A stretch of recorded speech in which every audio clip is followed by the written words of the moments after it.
अच्छा, कभी सोचा है कविता आखिर आती कहां से है?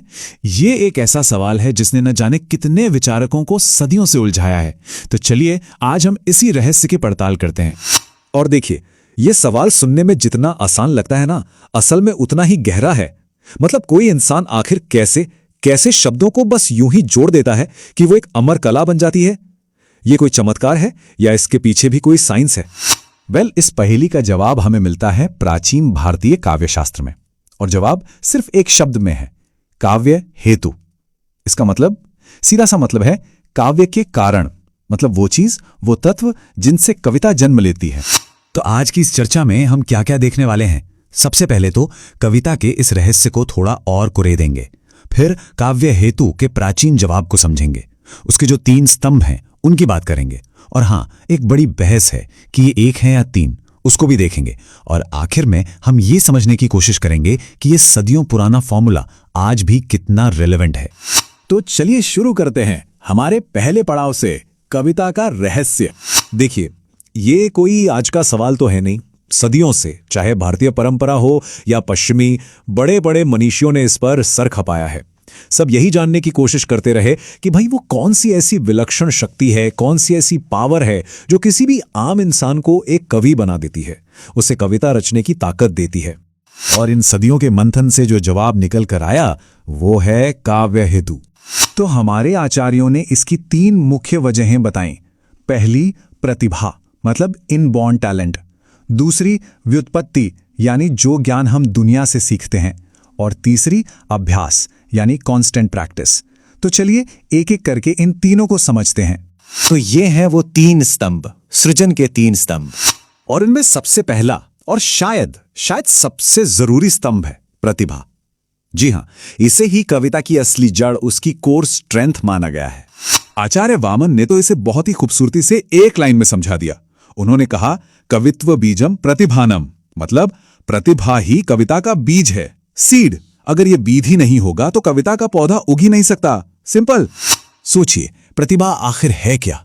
ये वो चिंगारी है, वो स्पार्क है जो नई नई कल्पनाओं को जन्म देती है। ये एक जन्मजात गुण है, इसे एक तरह की शक्ति भी कहा गया है। जरा सोचिए, रामकथा तो कितने ही लोगों ने लिखी है ना? पर तुलसीदास का रामचरितमानस अमर क्यों हो गया? बस यही है प्रतिभा का जादू। ये कवि को वो नजर देती है जिससे वो भूत, वर्तमान और भविष्य तीनों को एक साथ देख पाता है। ठीक है, तो प्रतिभा तो हो गया बीज। अब आते हैं दूसरे स्तंभ पर, व्युत्पत्ति। अगर प्रतिभा बीज है ना, तो व्युत्पत्ति वो मिट्टी और पानी है जो उसे पोषण देती है। व्युत्पत्ति का सीधा सा मतलब है बहुत सारा ज्ञान, डीप नॉलेज। अब ये आता कहां से है? 2 तरीकों से। एक तो है शास्त्रीय, मतलब जो हम किताबें पढ़कर, ग्रंथ पढ़कर सीखते हैं, जैसे व्याकरण, कला, इतिहास वगैरह। और दूसरा है लौकिक, यानी जो हम दुनिया को देखकर, लोगों के व्यवहार को ऑब्जर्व करके सीखते हैं। यही ज्ञान कवि को स्किल्ड बनाता है और उसे ये समझ देता है कि कहाँ क्या कहना सही है और क्या नहीं। और अब आता है हमारा तीसरा और आखिरी स्तंभ, अभ्यास।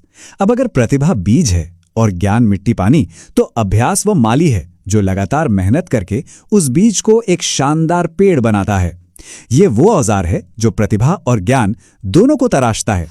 अभ्यास मतलब कांस्टेंट एफर्ट, लगातार कोशिश करते रहना। इसी से तो कवि की आर्ट मैच्योर होती है, उसकी गलतियां सुधरती हैं और उसकी रचना में एक अलग ही चमक आती है। आपने भी देखा होगा, किसी भी कवि की पहली और बाद की रचनाओं में जमीन आसमान का फर्क होता है। वो फर्क क्यों?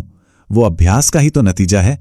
इसीलिए हमारे आचार्यों ने इसे प्रतिभा का पोषक कहा है, अ नरिशर ऑफ टैलेंट।